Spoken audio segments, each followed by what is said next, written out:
Good morning to all of my dear students. Your fourth chapter, Bio's fourth chapter is Why to Fall Ill. Today's topic is personal and community issue both matter for health. जैसे यहाँ पे topic जो है personal और community issue both matter for health, तो यहाँ मैंने उसको डिस्क्राइब किया है। इसको ABC पॉइंट में भी बांटा गया, आपकी बुक में भी ऐसा ही है, तो आप वहाँ भी देख सकते हैं। लेकिन मैंने यहाँ शॉर्ट में सबके डिफिनीशन और सबको समझाने की कोशिश की है। सो आप प्लीज़ वीडियो पॉज करके सारे डिफिनीशन और सारे नोट्स बनाएंगे। Health is a state of physical, mental and social well-being. It cannot be achieved by individual alone if one is physical and mental fit.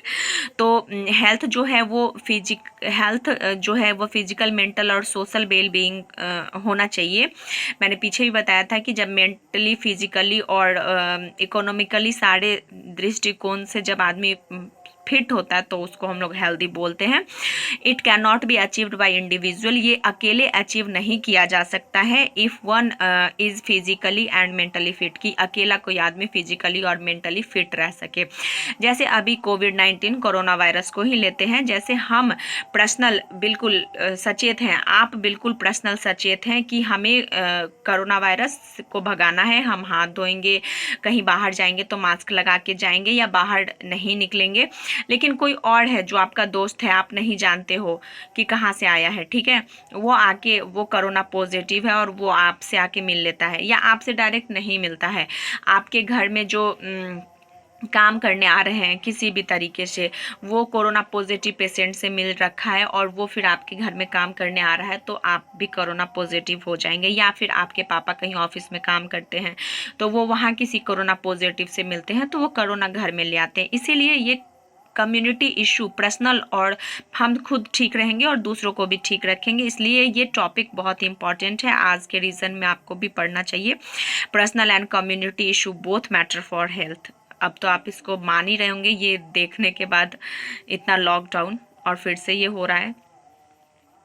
तो इसमें फर्स्ट टॉपिक है public health service, यानी सबसे पहले public health service होना चाहिए। दे ensure remover of garbage, drainage and sewage service, proper drinking water, food vectors and pest control, vaccination and other health care service.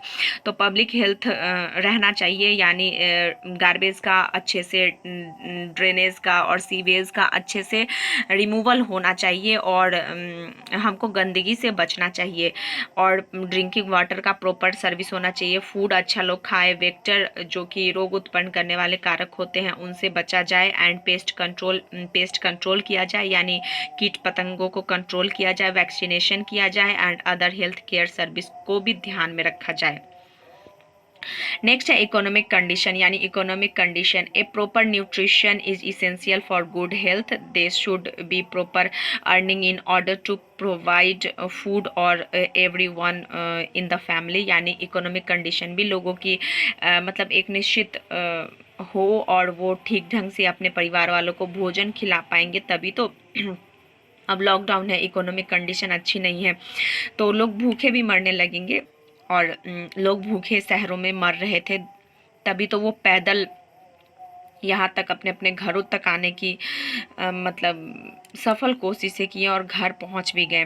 तो economic condition भी लोगों की अच्छी होनी चाहिए, वो प्रॉपर हेल्दी फूड खाएं तभी वो जीवित रह सकते हैं। अभी देखिए इकोनॉमिक कंडीशन जैसे हमारी आपकी उतनी अच्छी नहीं है, हम उतने अच्छे जगह पे इलाज नहीं करवा सकते हैं। अगर अभी हम कोरोना पॉजिटिव हो जाएं तो क्या होगा?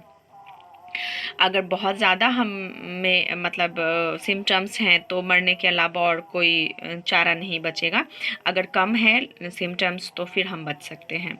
तो उससे अच्छा है कि हम पहले से ही अपने हेल्थ को ठीक रखें, मास्क पहने, गर्म पानी पिएं, सैनिटाइज़र का यूज़ करें, कहीं बाहर जाने से बचें। लेकिन हम मेरे जैसे जो लोग हैं या फिर जो भी ऑफिस के ड्यूटी करते हैं या जो बाहर जाने वाले लोग हैं वो तो जाते हैं तो वो अच्छे से जाएं।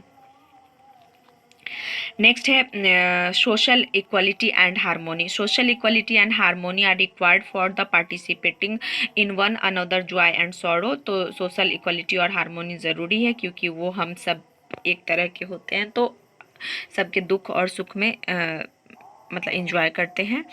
Helping the one other and help the time of need, और ज़रूरत पड़ने पर हम एक दूसरे की मदद भी कर। नेक्स्ट है पर्सनल हाइजीन, यानी खुद की सुरक्षा, खुद को स्वस्थ कैसे रखा जाए बिसाइड्स फूड्स, अच्छे फूड्स खा के। पर्सनल हाइजीन, पर्सनल मतलब हम खुद को स्वच्छ रखें।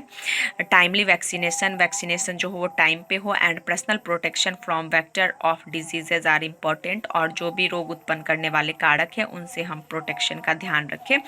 नेक्स्ट है आपके बुक में दिया गया है एक्टिविटी। मैंने यहाँ 3 एक्टिविटी को नोट किया, आप इन तीनों एक्टिविटी को बस पढ़ लेंगे, मैं उनको पढ़ाने नहीं जा रही हूँ। Provision of clean drinking water by the local authority and its axis, ये पहला एक्टिविटी था। दूसरा है management of solid wastage generated in your neighbourhood by local authorities, तो मैनेजमेंट कैसे किया जाए, जो भी हाउस होल्ड गार्बेज होते हैं, जो सॉलिड वेस्टेज होते हैं, उनको कैसे रिमूवल किया जाए उसके बारे में पढ़ना है। फिर ड्रिंकिंग वाटर को कैसे लोकल अथॉरिटी साफ़ रखे या फिर साफ़ रखने में कैसे हेल्प करे। What would your next activity है what would your family to do reduce amount of solid wastage, तो आपके फैमिली में जब रिड्यूस होता है सॉलिड वेस्टेज तो आप उसको कैसे रिड्यूस करते हो, वो है। नेक्स्ट अब आपके क्वेश्चन की बारी आती है। Describe public health sub service, describe social equality and harmony, describe personal harmony. इन तीनों क्वेश्चन को आपको राइट और लर्न दोनों करने हैं। Bye bye, stay home, save your life and other.